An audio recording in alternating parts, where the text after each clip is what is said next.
అంతా కొండలు. సో, ఆ పైన కొండల నుంచి చూస్తే ఇది లోయలాగా అనిపిస్తుంది. అందుకు దాన్ని పహల్గాము లోయ అని అనాలి దాన్ని. ఓకే. కింద నుంచి చూస్తే కొండ, కానీ పైనుంచి చూస్తే అది లోయ. సో, దానికి చుట్టుప్రక్కల అంతన కంచె వేసినట్టు ఒక 7 అడుగుల ఎత్తులో కంచె కూడా వేయబడింది ప్రభుత్వం వారి చేత. ఎందుకంటే జంతువులు కూడా వస్తాయని భయంతో అనుకుంటున్నాను.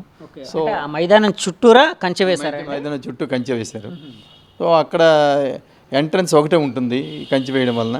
ఆ ఎంట్రన్స్ లోనకి వెళ్ళి రావడానికి లోనకి వెళ్ళడానికి బయటికి రావడానికి అది ఒకటే మార్గం. ఓకే. సో, అక్కడ ఏంటంటే ఎంట్రన్స్లోనే అక్కడ క్యాంటీన్ ఉంది. అయితే మేమందరం కొద్దిగా అలసిపోయి వెళ్ళడం వలన ముందు ఏంటంటే వాష్రూమ్కి వెళ్ళి తర్వాత ఇక్కడ టీ తాగుతున్న ఉద్దేశంతో మేమందరం ముందుకు వెళ్ళి వాష్రూమ్ తిరిగి వెళ్ళాల్సి వచ్చింది. వాష్రూము దగ్గరలో ఉన్నట్టు కనిపిస్తున్నా 1 కిలోమీటర్ దూరం ఉంటుంది పైన. సో, అక్కడికి వెళ్ళి వాష్రూమ్ ముఖం కడుక్కొని అందరం ఇలా ఉంటున్నాము. సో, పెద్ద శబ్దంతో తుపాకీ మోత వినిపించింది. సో, మొదటిసారి మేమేమనుకున్నామంటే ఇదేదో అయ్యి ఉంటుంది, ఇక్కడ లోకల్గా ఒకవేళ ఏమైనా పక్షులు వేటాడుతున్నారో ఇంకేదో అనుకున్నాం, కానీ మేము పెద్దగా దాన్ని పట్టించుకోలేదు. రెండోసారి కూడా దానికి ఆపోజిట్ అంటే వ్యతిరేక దిశలో ఇంకొక తుపాకీ మోత వినిపించేసరికి అప్పుడు డౌట్ వచ్చింది. సో, మూడోసారి కూడా 3, 4 అలాగా వెళ్ళేసరికి so something is happening, some fish is happening అని చెప్పేసి వచ్చేసరికి దూరంగా మేము ఏదైతే ఎంట్రన్స్ నుంచి ఇటు వచ్చామో అదే ఎంట్రన్స్ దగ్గర ఆడవాళ్ళ రోదనలు ఇవన్నీ వినిపించి చూసేసరికి ప్రజలందరూ అక్కడ ఉన్న టూరిస్టులందరూ భయంతో మా వైపు వచ్చేస్తున్నారు లోపలికి ఇంకన్నా. సో, అప్పుడు మీరు లోపలికి ఉన్నారా సార్? ఆ మైదాన ప్రాంతానికి లోపలికి ఉన్నాము. సో, అప్పుడు ఏంటంటే అందరూ జనాలు మా వైపు పరిగెత్తి వస్తున్నారు. ఏంటంటే వీళ్ళ తాలూకా టెర్రరిస్టుల తాలూకా భయంతో వాళ్ళు ఈ లోపలికి వచ్చేస్తున్నారు, ఎందుకంటే బయటికి వెళ్ళే అవకాశం లేనందున. సో, వచ్చేస్తుంటే అప్పుడు మాకేంటంటే అక్కడ ఈ బాత్రూమ్ నిర్వాహకుడు ఉన్నాడు కదా, వాళ్ళకి తెలుసు కాబట్టి అక్కడ ఒక చిన్న మదుగులాగా ఉంటే ఆ మధు నుంచి అతను ముందు పారిపోయాడు. అంటే ఒక చిన్న సందు లాంటిది. సందు అంటే భూమికి ఈ గ్రిల్కి మధ్యలోని చిన్న వెంట్ అంటే మధులాగా ఉంటే ఆ మధు నుంచి అతను బయటకు ఎప్పుడైతే వెళ్ళిపోయాడో అప్పుడు మాకు అనిపించింది ఏంటనంటే ఏదో టెర్రరిస్టులు కాల్పులు జరుపుతున్నారన్నారు. అప్పుడు మేము అందరం ప్రాణాలు తెగించి అదే మధుగులో నుంచి ఎవరి ప్రాణాలను వాళ్ళని రక్షించుకోవడం కోసం అతి వేగంగా బయటికి వెళ్ళడం, మేము లోపల నుంచి ఆడవాళ్ళని అలా బయటికి తోస్తుంటే వాళ్ళు బయట ఉన్న వాళ్ళు వీళ్ళని లాగడం, ఇలా చేసి అతి కష్టం మీద బయటపడ్డాము. ఇలా బయటికి వచ్చిన వెంటనే వాళ్ళు టెర్రరిస్ట్ ఒక అతను ఏం చేశాడంటే అతను గేట్ల నుంచి బయటకు వచ్చి మా బయట మీద డైరెక్ట్గా మాకు అటాక్ ఇచ్చాడు. మీ వైపు వచ్చాడా ఆయన? బయట మేము ఎక్కడి నుంచి అయితే బయటకు వెళ్తున్నామో ఆ దిక్కు వచ్చేసాడు అతను. అంటే టెర్రరిస్టులు కొంతమంది టూరిస్టులు తప్పించుకుంటున్నారని గ్రహించి ఆ విధంగా గ్రహించి అతను బయటకు వచ్చి మా దగ్గరికి వచ్చేసరికి అది సమీపంలో మేము తారసపడ్డాము. అతనికి తారసపడితే అతను ఏం చేశాడు, సమీపం అంటే ఎంత దూరం అంటే ఇంచుమించు ఒక 8-10 అడుగులు, 8 దగ్గర నుంచి దగ్గరలో వచ్చేసాడు. వచ్చేసి అక్కడ పెద్ద చెట్టు కూడా ఉంది.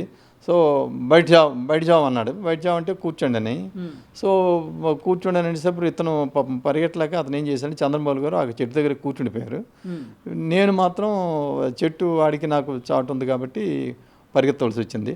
నేను పరిగెత్తి మరి వెనక్కి ఏం జరిగిందో చూడట్లేదు. పరిగెత్తను స్టార్ట్ చేసేసరికి వెనకనే టప్ మన సౌండ్ వినిపించింది. అనుకున్నాను చంద్రమౌళి గారు గన్ పేలిన తుపాకీ. తర్వాత చంద్రమౌళి గారి కాదు, అక్కడ ఇంకొక 4-5 కూడా ఉన్నారు, వేరే వాళ్ళు మాకు తెలియని వాళ్ళు, ఈ టూరిస్టులు. సో, నేను అందులో దిగి పరిగెట్టేటప్పుడు ఎవరి ప్రాణరక్షణ కోసం వాళ్ళు పరిగెడుతున్నాం కాబట్టి వెనక్కి కొంత దూరం వెళ్ళాక వెనక్కి చూశాను ఏం జరుగుతుందని. అప్పుడు మా మిస్సెస్ కూడా కొద్ది దూరంలో కనిపించింది, చంద్రబాబు గారు మిస్సెస్ కూడా కనిపించారు. ఆవిడని తీసుకుని ఈవిడ వచ్చి నాతో జాయిన్ అయితే ముగ్గురం కలిసి అతి కష్టం మీద పహల్గామ్ గ్రామం చేరుకునే ముందు మాకు సైనికులు కనిపించారు, మిలిటరీ వాళ్ళు. వీళ్ళు ఎక్కుతున్నారు. అప్పుడు కొండ ఎక్కేటప్పుడు వీళ్ళు ఏంటంటే మేము చూసి అమ్మటి వీళ్ళు కూడా టెర్రరిస్టులను భయపడ్డాం. మేము భయపడి సర్లే మరి ఇంకా ఎందుకు సార్ అంటే యాక్చువల్గా మిలిటరీ వాళ్ళు అనగానే డ్రెస్ కోడ్ ఇలాంటివన్నీ ఉంటాయి కదండి, AK-47 ఇలాగా మన ఈ డ్రెస్లో వచ్చారు వాళ్ళు కూడాను. మిలిటరీ డ్రెస్లోనే టెర్రరిస్టులు కూడా వచ్చారు. అంటే వాళ్ళు ప్రీ ప్లాన్డ్గా అన్నీ చెయ్యాలని చెప్పి ఒక మిలిటరీ అని మిస్లీడ్ చేస్తూ వచ్చారనమాట, మిస్లీడ్ చేశారు. అందుకు మేమేంటంటే వీళ్ళని కూడా డిఫరెన్షియేట్ చేయలేపాము. వీళ్ళు కూడా వాళ్ళ వర్గానికి చెందిన వాళ్ళు ఏమన్నా భయపడితే వీళ్ళు లేదు అని చెప్పేసి బొట్టన వీళ్ళు చూపించి ఇలాగని చెప్పేసి అనేసరికి మా దగ్గరికి వచ్చిన తర్వాత మా కాన్ఫిడెన్స్ గెయిన్ చేసిన తర్వాత చెప్పండి అక్కడ ఏం జరిగింది అన్నారు. అప్పుడు మేము చూసింది జరిగింది చెప్పాక మీరేం వర్రీ అవ్వకండి, మేము డిఫెన్స్ వాళ్ళం, మేము వెళ్తున్నామని చెప్పేసి వాళ్ళు బయలుదేరి పైకి వెళ్ళారు. అది జరిగింది. కిందకి వచ్చేసరికి మేము కూడా ముందు నేను, నా భార్య, తర్వాత చంద్రబాబు గారి భార్య ముగ్గురమే కిందకి దిగాము. వేరే వైపు వాళ్ళిద్దరు దిగారు. వాళ్ళిద్దరూ కూడా అక్కడ అంబులెన్స్లో వెళ్ళి, ఎందుకంటే అందరికీ దెబ్బలు తేలేదు చిన్న చిన్నవి. సో వాళ్ళు వెళ్ళి ఫస్ట్ ఎయిడ్ చేయించుకొని మా దగ్గరికి 2-3 గంటల తర్వాత చేరుకున్నారు. సార్ వాళ్ళిద్దరు అంటే ఇప్పుడు శశిధర్ అండ్ వాళ్ళ ఆవిడ సుమిత్ర. అంటే టోటల్గా 3 జంటలు వెళ్ళాయి. మేము 6 వెళ్ళాం కదా. సో ఇద్దరు అటు వెళ్ళిపోయారు, మేము 3 ఇటు వెళ్ళిపోయాము. చంద్రబాబు గారు మిస్సింగ్. అంటే కక్కా విక్కలం అయిపోయి ఇంకా పరిగెత్తాల్సి వచ్చింది. సో క్రిందకి వెళ్ళి చూసి మేము 3 ముందు కారులో కూర్చున్న తర్వాత ఒక 2-3 గంటల తర్వాత శశిధర్ అతను వాళ్ళ ఆవిడ కనిపించారు.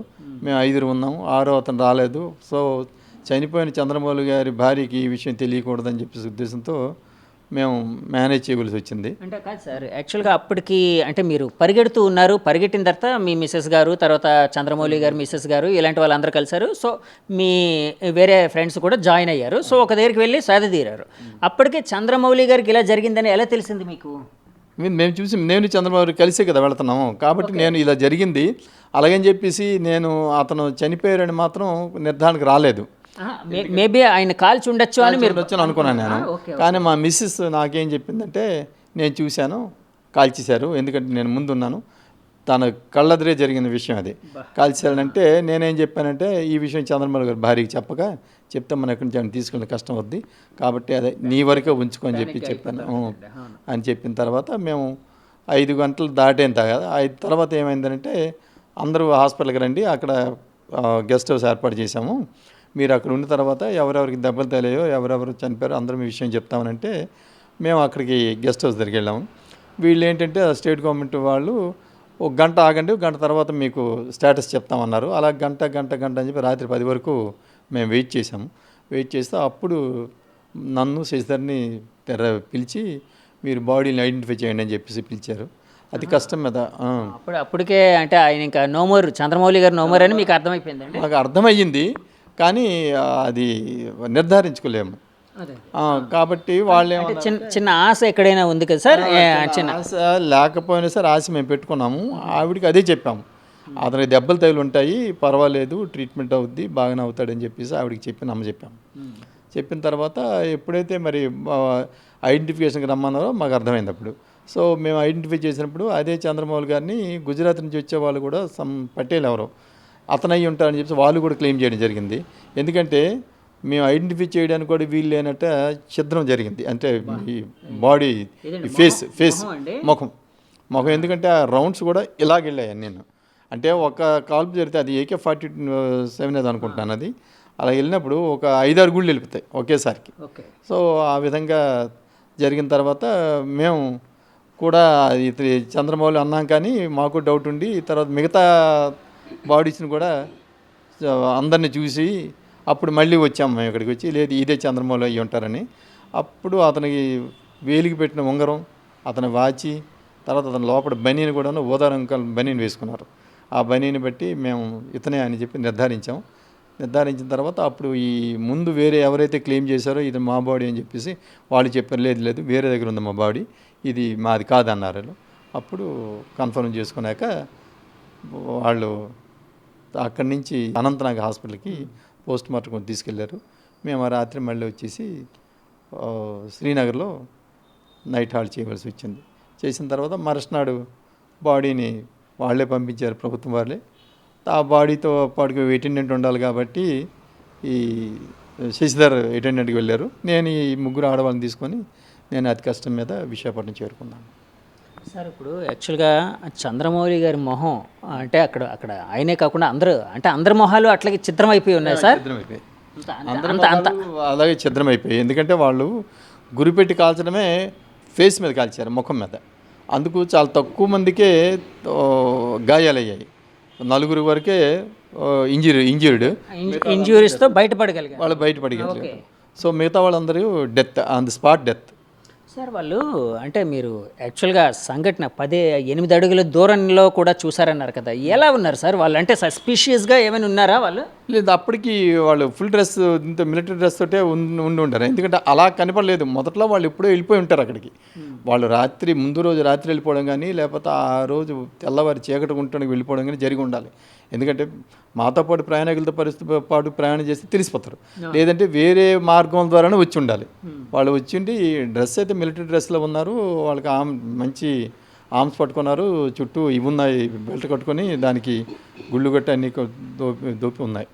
కాబట్టి అక్కడ చూస్తే మాత్రం వీళ్ళని టెర్రరిస్టులు అయితే డిఫెన్స్ వాళ్ళు కానీ లేదా టెర్రరిస్టులు కానీ చెప్పొచ్చు. వాళ్ళు టెర్రరిస్టులని యాజ్ ఇట్ ఈజ్గా అయితే మేము అనుకోలేదు. చాలా దూరంలో జరుగుతుంది, ఏదో జరుగుతుంది అనుకున్నాం. వాళ్ళు ఎప్పుడైతే మా దగ్గర వరకు వచ్చారో సో అయింది. ఆ విధంగా మేము గుర్తించడం అయితే జరిగింది. సార్ ఇప్పుడు యాక్చువల్గా మీరు ఒక విహారయాత్రకు వెళ్ళారు అంటే ఇది మీరు రెగ్యులర్గా వెళ్తూ ఉంటారా సార్? మీరు చంద్రమౌళి గారు అండ్ వేరే శశిధర్ గారు అంటే రిటైర్డ్ బ్యాంక్ స్టాఫ్ కొద్దిమంది ఉన్నాము, ఒక లిమిటెడ్ పీపుల్. మేము అందరం యూజువల్గా వెళ్తుంటాం. లాస్ట్ టైం కూడా అస్సాం అది వెళ్ళాము, అలాగే అంతకుముందు కూడా జగదల్పూరి వెళ్ళాము. ఇంకా అలాగా యాత్రలకి కానీ లేదా కొత్త ప్లేసెస్ కానీ వెళ్ళడం అనేది మాకు కొద్దిగా సరదా. అంటే రిటైర్ అయిపోయాము, అందరూ పిల్లలు ఎవరు మన వాళ్ళు సెటిల్ అయిపోయి ఉన్నారు కాబట్టి పర్వాలేదు అని చెప్పేసి ఉద్దేశంతో once in a year or once in 2 years we made it a practice to go out of the state. Sir ఇప్పుడు మీరు విహారయాత్రకు వెళ్ళారు అంటే అందరూ ఆనందంగా ఫోటోలు తీసుకోవడం లేకపోతే కబుర్లు చెప్పుకోవడం ఇలాంటి పరిస్థితిలో ఆ గన్ షాట్ వినిపించింది అని అనగానే ఫస్ట్ మీరు ఏదో పెట్టలను కాలుస్తున్నారు సంథింగ్ ఏదో అదర్ ప్రాక్టీస్ ఏదో అనుకున్నారు. కానీ ఎప్పుడైతే మీకు టెర్రరిస్ట్ అటాక్ అని తెలియగానే మీ మానసిక పరిస్థితి ఎలా ఉందండి? అంటే మానసిక పరిస్థితి అంటే మేము చూసేసరికి మైండ్ బ్లాంక్ అయిపోద్ది మాకు అసలు. ఎందుకంటే ఏం చేయడానికి కూడా అవకాశం లేదు అక్కడ. అందుకని చంద్రబాబు గారిని అనుకోవడం ఏంటంటే కూర్చోండి అతను కూర్చుండిపోయారేమో అనుకుంటున్నాను. నేనేంటంటే ఎలాగో కూర్చునే కాల్ చేస్తాను, నిలబడి కాల్ చేస్తాను, ఆ మధ్యనకి ఎందుకు కూర్చోండి నేను పరిగెత్తాను. సో మిగతా వాళ్ళు కూడా డిఫరెంట్ డైరెక్షన్లో పెరిగారు కాబట్టి అందరూ సేవ్ అయ్యారు. అది కాక వాళ్ళు ఏంటంటే మరి ఆ తర్వాత మా వెనక పడలేదు. అంటే టార్గెట్ అప్పటికే 26 మంది చనిపోయారు కదా, ఇతను 26 వాడు. Last shot was Chandramouli. దాని తర్వాత మళ్ళీ కాల్పులు లేవు. Okay okay. అందుకు వాళ్ళు కూడా ఏంటంటే అక్కడతో ఆఫీస్ ఉంటారు అనుకోవడం. అందుకు మా వెనక కూడా వాళ్ళు పడలేదు. సో ఆ విధంగా మేము కూడా ఏమో ఇక్కడ పరిగెట్టడం వల్ల సేవ్ అయిపోయామని అనుకోని క్లెయిమ్ మాత్రం చేయలేము. అంటే వాళ్ళకి దొరికిన వాళ్ళు ఎవరైతే ఉన్నారో వాళ్ళని కాల్ చేశారు. అయితే అక్కడ వాళ్ళు చిన్న డిస్క్రిప్షన్ ఏంటంటే ఆడవాళ్ళని మేము కాల్చం అన్నారంట. ఎందుకంటే ఆ దగ్గరలో వచ్చి ఉన్న వాళ్ళు చెప్పేమాట అది. ఆడవాళ్ళని చిన్నపిల్లల్ని కాల్చడం లేదు కాబట్టి మేము కాల్చమని అన్నారు. సార్ ఇప్పుడు యాక్చువల్గా ఇప్పుడు అది జరిగిన తర్వాత సంఘటన జరిగిన తర్వాత చాలా కథనాలు అయితే వచ్చాయండి, మీడియాలో కూడా వచ్చాయి, అన్నింట్లో వచ్చాయి. సో వాళ్ళు అంటే మోకాళ్ళ మీద కూర్చోమని అన్నారని చెప్పి తర్వాత వాళ్ళు అంటే ఇస్లామిక్ కొన్ని ఫ్రేజెస్ చెప్పమన్నారని, అంటే ఇస్లాంని ఒప్పుకునే అదేదో ఉంటుంది దాన్ని సంథింగ్ ఏదో అంటారు, అది నాకు ప్రాపర్గా వర్డ్ తెలీదు. ఇందులో ఏంటంటే మేము ఎంట్రన్స్ దగ్గర జరిగింది ఇది. ఫస్ట్ వాళ్ళు అక్కడి నుంచి స్టార్ట్ చేశారు. అక్కడ ఇవి జరిగాయంట వాళ్ళే చెప్తున్నారు. ఎందుకంటే వీళ్ళందరం కలిసి మళ్ళీ మేము గెస్ట్ హౌస్లో కలుసుకున్నాం. అక్కడ బాడీ ఐడెంటిఫికేషన్ దగ్గర ఇవన్నీ ఉన్నాయి కదా. వాళ్ళు చెప్పింది ఏంటంటే అక్కడ వీడు హిందూయా ముస్లిం అని చూసి కొట్టారు, నిర్ధారణ చేసుకుని హిందూస్ని కొట్టారు. ఒక ముస్లిం కూడా వచ్చి అదేంటారా ఇప్పుడు ఇది టూరిజం మీద మనం ఉన్నాం, వీళ్ళని ఇలా చేస్తే రేపు పొద్దున మనకి ఇబ్బంది అవుతుంది అన్నప్పుడే అతన్ని కూడా కాల్చేశారని విన్నాం మేము. అతను వాళ్ళతో అంటే అతను కూడా కాల్చేశారు, అతన్ని కూడా కాల్చేశారంట. ఒక ముస్లింని కూడా ఏంటంటే నువ్వు ఇలాగంటావా అని చెప్పేసి అతను కూడా కాల్చారు. కానీ యాక్చువల్గా ఏంటంటే వాళ్ళు హిందూస్నే కాల్చారు ఐడెంటిఫై చేసుకొని. అంటే కొన్ని కథనాల్లో అయితే అంటే అత్యంత దారుణంగా వాళ్ళు హిందువులా కాదా అని ఇది చేయడానికి బట్టలు విప్పడం కూడా జరిగిందని చెప్పి, అంటే మగవారు ఎవరైతే ఉన్నారో అంటే శుద్ధి చేయించుకున్నాడా లేదా అని చెప్పేసి కూడా నిర్ధారించుకున్నారని చెప్పేసి వాళ్ళు చెప్పగా మేము విన్నాం. ఎందుకంటే మేము డైరెక్ట్ దానికి లేము. ప్రాణభయంతో మీరు పరిగెట్టడం కాదు, దాని ఎంట్రన్స్ నుంచి మేము చాలా దూరంగా ఉన్నాం. ఎందుకంటే మేము వాష్రూమ్ దగ్గరికి వచ్చాం కాబట్టి మిస్ అయ్యాం. అక్కడ టీ కాఫీ తాగి వెళ్దాం అనుకున్నాం. అదృష్టవశాత్తు ఈ వాష్రూమ్ పని పడడం వల్ల ఇక్కడికి వచ్చే కాబట్టి మేము సేవ్ అయ్యాం. కానీ లేకపోతే మాతోనే బిగిన్ అయ్యి ఉండేది అది అక్కడ. అంటే ఆ గ్రౌండ్లోనే ఫస్ట్ క్యాంటీన్ లాంటిది ఉంటుందండి. ఫస్ట్ ఎంట్రన్స్లో క్యాంటీన్ ఉంది. జనరల్గా వెళ్ళిన వాళ్ళందరూ ముందు ఒక టీ కాఫీ తాగేసి వెళ్తారు లోపలికి. మేము అదే ప్రపోజల్ పెట్టాము. కానీ ఆడవాళ్ళు ఏంటంటే లేదు ముందు బాత్రూమ్కి వెళ్ళి వచ్చి అటు నుంచి తాగుదాం, ఫోటోలు కూడా తీసుకోవడం ఇప్పుడు తర్వాత చేద్దాం, సో ముందు ఫ్రెష్ అప్ అవుదాం ఉద్దేశంతో అక్కడికి వెళ్ళడం వల్ల మేము సేవ్ అయ్యాం. లేకపోతే అందరం ముందు అక్కడి నుంచే ప్రారంభం మాత్రం అయ్యి ఉండేది అది. సార్ ఇప్పుడు అక్కడ అంటే మీరు వెళ్ళినప్పటికీ అంటే రమారమి ఎంతమంది ఉండొచ్చండి? ఒక 300 మంది టూరిస్టులు ఉన్నారు. ఇంచుమించు. సో 300 మంది ఎప్పుడైతే కాల్పులు ప్రారంభమయ్యాయో ఇంకా కకావిక్కలమయ్యి పరిగెడుతూ అంటే ప్రాణభయంతో ఒక రకమైన ప్యానిక్ సిచ్యుయేషన్ కదండి. ప్యానిక్ సిచ్యువేషన్తో ఎవరి ప్రాణాలను కాపాడుకుంటూ వాళ్ళ భార్యలను కానీ పిల్లల్ని కానీ చూడకుండా పరిగెత్తారు అందరూ. అయితే ముందే వాళ్ళని కాల్చారు కాబట్టి వాళ్ళ భార్యలు మాత్రం వాళ్ళు అక్కడే ఉండి కేకలు వేయడం మాత్రం వినిపించింది మాకు. మేము దూరంగా ఉన్నాం కాబట్టి ఎవరు మన వాళ్ళే పరిగెత్తాం. అంటే కేకలు అంటే రోదనలండి.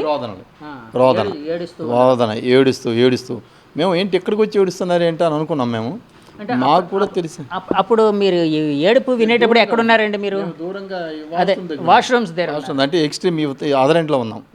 అంటే ఎంట్రన్స్ ఒకటి ఉంది, ఎంట్రన్స్ కాకుండా దానికి ఆపోజిట్ అదర్ ఎండ్ చివరిలో మేము ఉన్నాం అన్నమాట.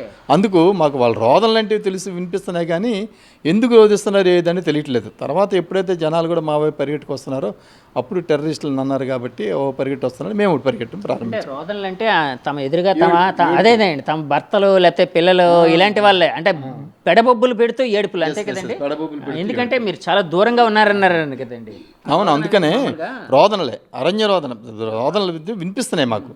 సో ఇక్కడికి వచ్చి ఏడుస్తున్నారు ఏంటా అని అనుకున్నాం కానీ ఎందుకు ఏడుస్తున్నారు కూడా మాకు కూడా తెలియదు కదా. సో ఎప్పుడైతే జనాలు కూడా పరిగెట్టుకుని మా వైపు పరిగెట్టి వస్తున్నారో అప్పుడు వీళ్ళని కూడా చూసాం. అంటే ఒకరిద్దరు అయితే కనిపించారు మాకు. ఒకరిది ఎప్పుడైతే బయటకు వచ్చాడో సో టెర్రరిస్టులు ఇక్కడ ఫైరింగ్ చేస్తానని నిర్ధారించుకొని మేము పరిగెట్టడం స్టార్ట్ చేసాం. సార్ అది అంటే మీరు యాక్చువల్గా వాళ్ళు ఐడెంటిఫై చేసి అంటే వాళ్ళు హిందూ అంటే మతాన్ని ఏ మతం అనే దాన్ని ఐడెంటిఫై చేసుకొని హిందూ అయితేనే కాల్చడం జరిగిందని చెప్పి చాలామంది చెప్పారని అన్నారు కదా సార్. ఇదంతా ఎవరు చెప్పారండి అక్కడ? అంటే మిగతా ప్రాణభయంతో ముందు కొంతమందిని వాళ్ళు కాల్చారు కదా, కాల్చినప్పుడు అప్పుడు వాళ్ళతో సంభాషణ చేశారంట. వాళ్ళు సంభాషణ చేసినప్పుడు అప్పుడు ఏంటంటే ఇది హిందూ ముస్లిమా పేరు అడిగి అడ్రస్లు కూడా అంటే చూసి ఐడెంటిటీ కూడా చూశారట. అంటే ఆధార్ కార్డులు కూడా చూశారని నేను విన్నాను, వాళ్ళు చెప్పారు. ఎందుకంటే మేమందరం మళ్ళీ అక్కడ గెస్ట్ హౌస్లు కలుసుకున్నాం కదా, హాస్పిటల్ దగ్గర కలుసుకున్న తర్వాత వాళ్ళు చెప్పిన విషయం ఏంటంటే ఆ ఐడెంటిటీ చూసుకొని కాల్చారని. సార్ ఇప్పుడు యాక్చువల్గా మీకు చంద్రమౌళి గారికి చాలా స్నేహం ఉంది, కలిసి పనిచేశారు ఒక 30 ఏళ్ళుగా అండి. 30 ఏళ్ళుగా మాకు పరిచయం, స్నేహితులు. సో అంటే యాక్చువల్గా ఎక్కడైనా కూడా మనం ఒక ఆనందంగా అలా వెళ్ళిన దగ్గర ఇలాంటిది జరగడమే ఒక ప్యానిక్ సిచ్యుయేషన్. ఇందాక మీరు అన్నట్టు బ్లాంక్ అయిపోయింది అన్నారు. సో మీతో పాటు వెళ్ళిన ఒక వ్యక్తి అట్లా ప్రాణాలు కోల్పోయారు అనగానే మీ మానసిక పరిస్థితి ఏంటి సార్? అంటే వర్ణించడానికి వీలు కానిదండి అది. మేము ఇప్పుడు ఏం చెప్తాము, మేము ఇక్కడికి 6 వచ్చాము, 5 వెళ్తున్నామంటే మా దురదృష్టం అనుకుంటున్నాం. తర్వాత ఈ విషయం ఆవిడికి కూడా తెలియజేయడానికి మాకు ధైర్యం చాలలేదు. సో ఇది ఎలా విశాఖపట్నం వెళ్ళే వరకు ఆవిడికి చెప్పకుండా రహస్యంగా ఉంచి అక్కడ చెప్పాలి. అలాగని చెప్పేసి పూర్తిగా చెప్పకపోతే అవదు, వాళ్ళ బంధువర్గానికి ముందు చెప్పాలి. ఎందుకంటే వాళ్ళ పిల్లలు గట్రా అమెరికాలో ఉన్నారు కాబట్టి వాళ్ళిద్దరూ రావాలనుకుంటే ముందు చెప్పకపోతే వాళ్ళకి అవ్వదు. సో మాకు అత్యంత అంటే టెస్టింగ్ టైం అది కాబట్టి అయినా మరి ఏం చేసామంటే ముందు చంద్రమౌళి గారి బావమరిదికి చెప్పాము, మీరు చెప్పకండి, మీ అక్కకి చెప్పకండి ఈ విషయం, కానీ జరిగింది కాబట్టి మిగతా ఏర్పాట్లు మీరు ఏం చేస్తారో ఎవరెవరు చెప్పలేదు అది చూసుకోండి, ఆవిడకి మాత్రం చెప్పొద్దు అన్నాం. అక్కడ కూడా ఏంటంటే పోస్ట్ పెయిడ్ ఉంటుంది, ప్రీపెయిడ్ ఉండదు కాబట్టి మా అందరివి ప్రీపెయిడ్ కాబట్టి ఎవరి ఫోను పనిచేయదు మాది. అందువల్ల మేము ఢిల్లీ వచ్చే వరకు మా ఫోన్లు ఏవి పని చేయలేదు. ఢిల్లీ వచ్చాక ఆవిడేంటంటే వాట్సాప్ ఓపెన్ చేసి చూసేసరికి ఆవిడే ఫస్ట్ చూసింది. అప్పటికే అంటే మీడియాలో వచ్చినవన్నీ అందులో ఉన్నాయి. సో విశాఖపట్నం వాసి దుర్మరణం టెర్రరిస్టుల కాల్పులని ఉండేసరికి ఆవిడ చూపించి ఇదిగో ఇలా ఉన్నదని చెప్పేసి వాడు ఫెయింట్ అయిపోయారు, పడిపోతే అక్కడ అదృష్టవశాత్తు 2 డాక్టర్లు ఉన్నారు కాబట్టి వాళ్ళిద్దరూ కొద్దిగా ఫస్ట్ ఎయిడ్ చేసి ఆ తర్వాత మాకు కొద్దిగా ప్రయారిటీ ఇచ్చేసి చెక్ ఇన్ అంతా అయింది. సార్ ఇప్పుడు మీరు ఆల్మోస్ట్ ఒక 60 ఏళ్ళు క్రాస్ అయిన సీనియర్ సిటిజన్, 65-70 ఏళ్ళు అనుకోండి. అంటే మీ జీవితంలో ఎప్పుడైనా విన్నారా సార్? అంటే మన దేశంలో ఉంటూ మన దేశంలోనే ఇట్లా ఇంత దారుణంగా జరిగిన సంఘటనలు అంటే టూరిస్టుల మీద, ప్రజానీకాని మీద, పబ్లిక్ మీద ఇలాంటి ఇంతవరకు జరిగే మాత్రం లేదు నేను వినడం వరకు అయితే. ఇది ఫస్ట్ టైంలో వాళ్ళు అంటున్నారు ఇలా చేయడం తప్పని వాళ్ళు అంటున్నారు. అక్కడ ఉన్న ముస్లిం సమాజం కూడా ఇలా చేయకూడదు తప్పనే అంటున్నారు. అందరూ మొత్తం ప్రపంచం యావత్తు చెప్తున్నది ఇది చేసిన తప్పు, చేయకూడదు, అమాయకుల్ని బలికొన్నారు అనేసి. దీనికి మరి ప్రతీకారం అంటే మరి ప్రభుత్వం వారే చేయాలి తప్ప మరి వ్యక్తిగతంగా ఎవరు ఏమి చేయలేనిది. చూడాలి, మరి వేచి చూడాలి. ఏం జరుగుద్దు. సార్ ఇప్పుడు తర్వాత అంటే మీరు ఫొటోస్ అవి పరిగెడుతూ ఉండేటప్పుడు వెనక్కి తిరిగి చూడడం ఇలాంటివి ఏమైనా అంటే జరిగినప్పుడు అక్కడ పరిస్థితులు అంటే వెనక ఏదైనా జరుగుతుందేమో అనే దాంతో చూసిన సంఘటనలు అంటే చూసినప్పుడు అక్కడ పరిస్థితి ఎలా ఉంది సార్? అంటే పడిపోతూ ఉన్నారా? ఏం లేదండి, అది కొండ దిగడం, కొండ ఎక్కడం కన్నా దిగడం చాలా ప్రమాదకరం, కష్టమైన పని. సో ఆ దిగేటప్పుడు కూడా అక్కడేంటి సెలయేళ్ళు, చిన్న చిన్న సెలయేళ్ళు, రాళ్ళు, రప్పలు, ఎక్కడ ఏది త్రావు అంటూ కనిపించదు. ఎందుకంటే త్రావు నలిగి ఉండదు కదా, కాబట్టి త్రావు ఉండదు. నెక్స్ట్ వెళుతున్నాం కూడా గమ్యస్థానం వైపు మేము కరెక్టే వెళ్తున్నామా లేకపోతే మధ్యలోకి వెళ్ళిపోతున్నామా కూడా మాకు తెలియదు. అయినప్పటికీ మరి అంతకంటే మరి ఇంక వేరే ప్రమాదకరం స్థలం ఉండదు కదా అని చెప్పి పరిగెట్టి కింద వైపు వెళ్ళాము. ఒక డైరెక్షన్ అనుకుని వెళ్ళాము. లక్కీగా ఆ డైరెక్షన్లో కొంత దూరం ప్రయాణం చేస్తే అప్పుడు ఊరు కనిపించింది. అదృష్టం ఊరి వైపు వచ్చాం, కరెక్ట్గా వచ్చాం అనుకున్నాం అంతే. సార్ ఇప్పుడు ఆ పహల్గాం ఊరు అన్నారు కదండి, అంటే ఇది కొండ, ఒక మైదాన ప్రాంతం, కొండ మీద మైదాన ప్రాంతం ఇది అంటే మీరు వెళ్ళింది అంతే కదండి. ఊరైతే మాత్రం ప్లేన్ ఏరియా, ఊరు తర్వాత కొండ మీద మళ్ళీ ఇది ప్లేన్, ఓకే ఓకే, ఆ తర్వాత కొండలు. కాబట్టి ఆ పైనుంచి చూస్తే మేము వెళ్ళే ప్రాంతం అది మైదానం. సో ఆ మైదానం మళ్ళీ కొండలు దిగితే కిందంతా మళ్ళీ మైదానంలాగే ఉంటుంది. సార్ ఇప్పుడు పహల్గాం ఊర్లోకి వెళ్ళిన వెంటనే అక్కడ ఎవరికైనా మీరు ఇలాంటి జరిగిందని చెప్పడం ఏం జరిగిందా సార్? లేదు, మేము ఎవరికి చెప్పడానికి వీలు లేదు. ఎందుకంటే అక్కడ ఉన్నదంతా ముస్లిం సామాజిక వర్గమే ఉన్నది, వేరే వాళ్ళు ఎవరు లేరు. లోకల్స్ అంటే ఎవరు మాకు ముందు అనంతా గడ్డలు దీనితో కనిపించిన వాళ్ళే. కాబట్టి మేము ఎవరితో షేర్ చేస్తాం. అయితే మా డ్రైవర్ మాత్రం ముస్లిం అయినప్పటికీ కొంతవరకు మాకు కోఆపరేట్ చేశాడు. ఆ కోఆపరేట్ చేయడం అంటే వాళ్ళు అదే వృత్తి కాబట్టి తప్పదు. కాబట్టి అతను వీళ్ళంతవరకు మీరు వెర్రే అవ్వకండి, నేనున్నాను, నేను చూస్తాను అని చెప్పేసాడు. అతను ఫోన్ వాడుకున్నాం, అతని ఫోనే వాడవలసి వచ్చింది. అతని ఫోన్ నుంచి ఎవరికి చెప్పారు సార్? ఎవరికి కాల్ చేశారు మీరు? అంటే కమ్యూనికేషన్ ఇప్పుడు రెండో అతను మాకు కనపడలేదు, కానీ అక్కడ వాళ్ళ ఫోన్ పనిచేయదు కాబట్టి అతను చేయడం. అలాగే మేము ఇంకా వేరే వాళ్ళకి ఎవరికైనా చేయవలసి వస్తే అతను ఫోన్ వాడుకోవడం తప్ప మరి ఇంకేం లేదు. చంద్రమౌళి గారి ఫోన్కి మీరు చంద్రమౌళి గారి ఫోన్కి ట్రై చేసాము, ఎందుకంటే అతని దగ్గరే పోస్ట్ పెయిడ్ ఉంది కాబట్టి అది రింగ్ అవుతుంది కానీ ఎవరు తీయట్లేదు దాన్ని. ఫోన్ రింగ్ అవుతుందండి, రింగ్ అవుతుంది. ముందు కొంతసేపు వరకు అయితే రింగ్ కూడా అవ్వలేదు, ఆ తర్వాత రింగ్ అవుతుంది కానీ అది తీయలేదు. తీయపోసిన మాకు మరి కమ్యూనికేషన్ అయితే లేదు. అతని నుంచి మాకు ఏ రకమైన కమ్యూనికేషన్ లేకుండా ఉంది.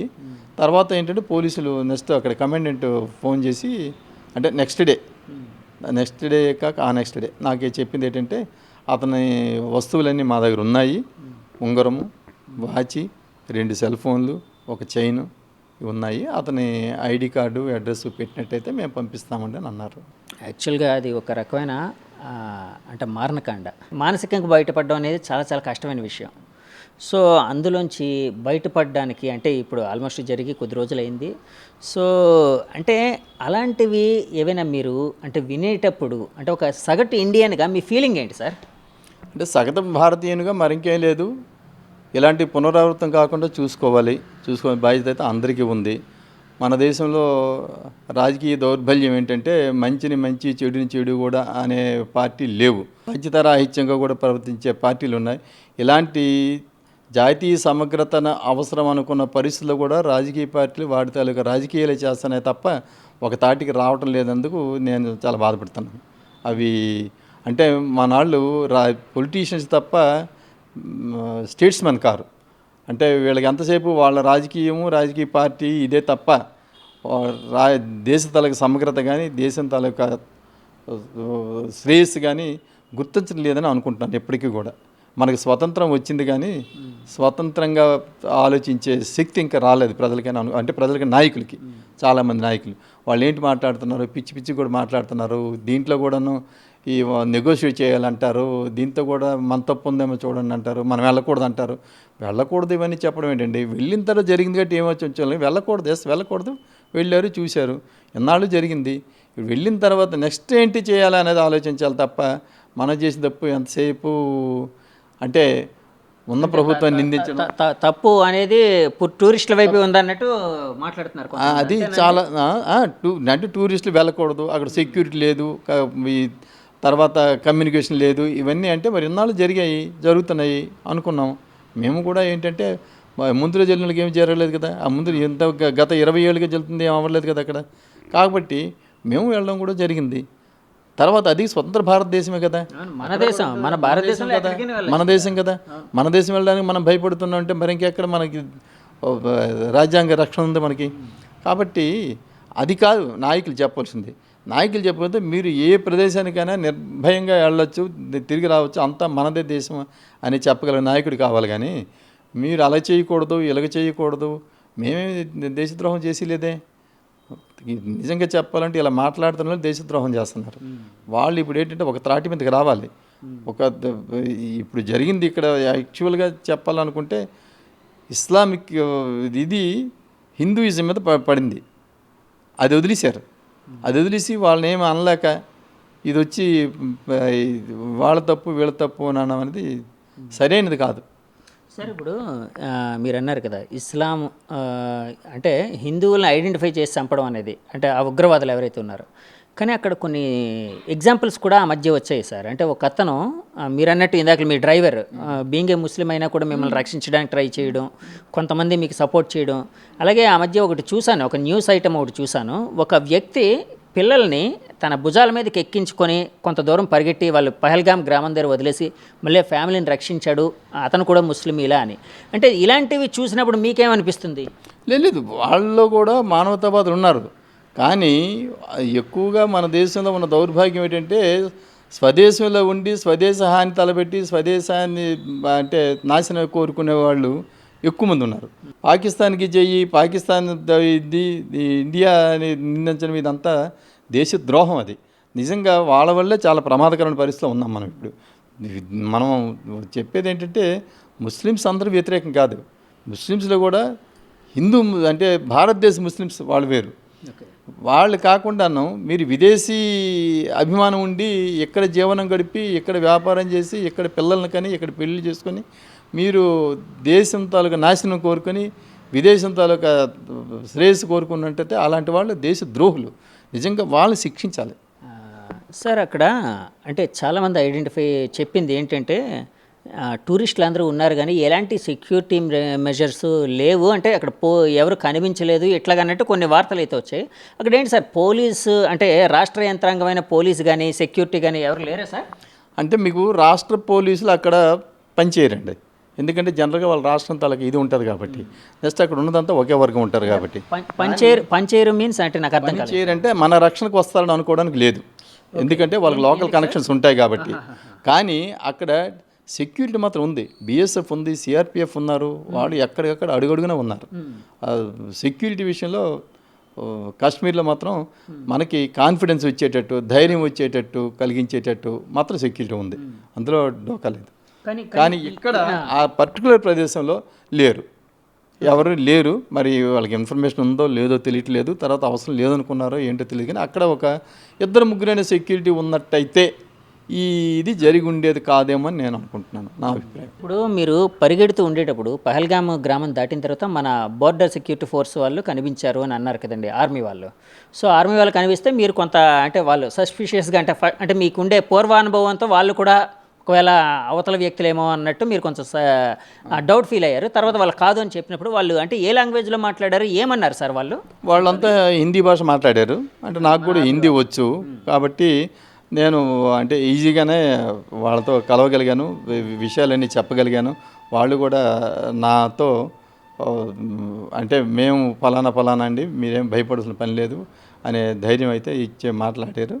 వాళ్ళ అంటే బిహేవియర్ కానీ వాళ్ళ మాటలు కానీ అన్నీ అంటే నాకు నేను spent there in the Hindi area for three years కాబట్టి నాకు ఆ ప్రాబ్లం లేదు. కాబట్టి వాళ్ళు కాన్ఫిడెంట్ బిల్డింగ్ మెజర్స్ మాత్రం తీసుకున్నారు. అలాగే మేము కూడాను అక్కడ ఏం జరిగిందా అన్నది ఇప్పుడు మీకు చెప్పినట్టే చెప్పగలిగాము. వాళ్ళు కావాల్సిన క్లూస్ ఇన్ఫర్మేషన్ అంతా అడిగారు ఈ విషయాల గురించి. మాకు తెలిసినంత వరకు చెప్పాము, వాళ్ళు వెళ్ళారు. కానీ ఆ తర్వాత ఇమ్మీడియట్గా మాకు తెలిసింది అంటే 2 టెర్రరిస్టులని కాల్చారని విన్నాం. మరి అవునా కాదో తెలియదు. కాదు సార్, ఇప్పుడు ఇలాంటి ఉగ్రవాదులు అంటే మీకే అంటే ఎందుకంటే బాధితులు మీరు సంఘటన స్వయంగా అనుభవించిన వాళ్ళు, మీ సన్నిహితుడిని కోల్పోయిన వాళ్ళని ఎలా శిక్షించాలన్నది మీ ఇది. వాళ్ళని స్పేర్ చేయకూడదండి. నిజంగా వాళ్ళు దొరికినట్టు ఉరిశిక్ష కన్నా తక్కువ శిక్ష వేయకూడదు వాళ్ళకి. వాళ్ళు ఉరిశిక్ష వేసినా తక్కువే. కానీ ఇలాంటిది ఏంటంటే మళ్ళీ ఇంకొకటి ఎవడు ఇలా చెయ్యకూడదు అనే దీంట్లో లెవెల్లో ఉండాలి శిక్ష మాత్రం వాళ్ళు దొరికితే. దానికి అయితే మన న్యాయ వ్యవస్థ కూడా కుంటుపడింది. అంటే మీరు కూడా లా ప్రాక్టీస్ చేస్తున్నారు. చేస్తున్నాను. అందుకే మీకు చెప్తున్నాను, మనం delayed justice okay. Is denied justice. Okay. ఎలాగైందంటే ఒక అప్పుడెప్పుడో ఒక దేశద్రోహి దొరికితే వాడి శిక్ష దగ్గర 24 సంవత్సరాలు పట్టింది మనకి. అలాంటి న్యాయ వ్యవస్థ, అంటే న్యాయ వ్యవస్థలో తప్పో తెలీదు, మన ప్రజల్లో ఇది తప్పో తెలియదు, కానీ సో అది కూడా ఒక విధంగా చెప్పాలంటే ఒక కారణం ఈ రెచ్చిపోవడానికి. ఎందుకంటే దొరికిన ది అంటే శిక్షార్హులు కూడా తగిన సమయంలో శిక్షలు పట్టడం లేదు. అధిక మొత్తంలో ఫీజులు తీసుకుని వాదించే పెద్ద పెద్ద లాయర్లు కూడా ఉన్నారు. వాళ్ళు రాజ్యసభ సభ్యులు లేకపోతే లోక్సభ సభ్యులు, అలాంటి వాళ్ళు లా ప్రాక్టీస్ చేస్తూ వాళ్ళు కూడా వీళ్ళ తరపున వాదకాలతో తీసుకొని వాదించిన దేశం మన దేశం. అంటే ఉగ్రవాదుల తరపున కూడా ఉగ్రవాదుల తరపున కూడా వాదించే హిందువులు ఉన్న దేశం మన దేశం. అది కాబట్టి మనకి ఎక్కడో శత్రువులు లేరు. ఆయన ఎవరో చెప్పినట్టు హిందువులే శత్రువులు. కాబట్టి ఏదో ఒక రోజుకి, అంటే నేను ఇప్పుడున్న పరిస్థితుల ప్రకారం అయినట్టయితే హిందువులకు మనుగడ లేదు. ఇదే కానీ కంటిన్యూ అయినట్టయితే, ఇప్పుడు సరైన యాక్షన్ కానీ తీసుకోకపోయినట్టయితే ఇస్లామిక్ దేశం ఎంతో దూరంలో లేదు భారతదేశానికి, అంటే నా పర్సనల్ ఒపీనియన్. చాలామంది ఇప్పుడు ఏమంటున్నారంటే పాకిస్తాన్ దాయత్ దేశం ఏదైతే ఉందో వాళ్ళ ద్వారా ఇది ఎంత జరిగింది కాబట్టి ఆ దేశం మీద యుద్ధం చేయాలి, వాళ్ళని ఎలాగైనా ఓడించాలి, వాళ్ళకి గట్టిగా బుద్ధి చెప్పాలంటున్నారు. అంటే యుద్ధం జరిగితే బాగుండు అని అనుకుంటున్నారా మీరు? మంచిది అనుకుంటున్నారా? అంటే యుద్ధం చేయాలని నేను కోరుకోవట్లేదు. ఎందుకంటే యుద్ధం జరిగితే దాని పర్యవసానం అందరికీ సమానంగా ఉంటుంది. వాళ్ళకి ఎంత నష్టం జరుగుతుంది, మనకి అంత నష్టం జరగవచ్చు. కానీ యుద్ధము కాకుండా కూడా, అంటే యుద్ధమనే కాకుండా అదర్ మెజర్స్ కూడా తీసుకోవాలి. ఏది తీసుకోకపోతే చేతకంతనం అయిపోద్ది. ఇది మొదటిసారి కాదు, ఇలాంటివి ఎన్నో జరుగుతున్నాయి, ఇకపైన ఫ్రీక్వెంట్గా జరుగుతాయి. ఇలాగైతే ఇప్పుడు మనం లైటర్ వేన్లో వదిలేస్తే వాళ్ళు ఈజీగా జరుగుతాయి. తర్వాత మనకి సర్వసత్తాక ప్రజాతంత్రం ఎక్కడుందండి? సర్వసత్తాక అంటే మన ఇండిపెండెంట్ అని ఎక్కడున్నది? మనం we're at the mercy of some other country, some other people. అలా బ్రతకడం అది అంటే భారతదేశ ఇది కాదు. ఇది మనం స్వతంత్రంగా బ్రతకగలిగే రోజైతే లేదు, కనపట్టలేదు నాకు. అంటే ఇందాకలా ఒక మాట అన్నారు, అంటే మెర్సీ వేరే వాళ్ళ మెర్సీతో పాటు, అంటే ఎవరి మెర్సీతో మనం అంటే పాకిస్తాన్ మెర్సీతో బ్రతికినట్టు అవుద్ది అలాంటప్పుడు. ఓకే. కాబట్టి దీనికి రియాక్షన్ అయితే ఉండాలి. ఏ విధంగా ఉండాలి ఏదన్నది మరి రాజకీయ పరిశీలకులు దీంట్లో వాళ్ళ పరిధిలో ఉంది. అది విషయం ప్రభుత్వం తీసుకోవాలి. దానికి అపోజిషన్ పార్టీస్ కూడా సహకరించాలి. ఇప్పుడు ఎందుకంటే ఏది యునానిమిటీ రాదు. యునానిమిటీ కాకపోయినా అట్లీస్ట్ మ్యాక్సిమం యునానిమిటీ వరకు రావాలి. నెక్స్ట్ మన వాదన ఎలాగుంటుందంటే వాదన కోసం వాదన చేసే ఇది ఉంటుంది. ఆ ధోరణి పోవాలి మన రాజకీయ నాయకులకు కూడా. మన రాజకీయ నాయకులు కూడా ఓటు బ్యాంకు, ఓటు కోసం చూసుకుంటున్నారు తప్ప వాళ్ళు తమ ఉనికిని కానీ, తమ దేశం ఉనికిని కానీ, ప్రజల తలకు శ్రేయస్సు కానీ గురించి పట్టించుకోవటం లేదో అనిపిస్తుంది ఒకసారి. మేడం, ఇప్పుడు కాల్పుల శబ్దం వినగానే మీకు ఏమనిపించిందండి? అక్కడ ముందు కాల్పులు అవి కాదు కానండి, కాశ్మీర్ అంటేనే చాలా మంచి ప్రదేశం అండి. అది చూడడానికి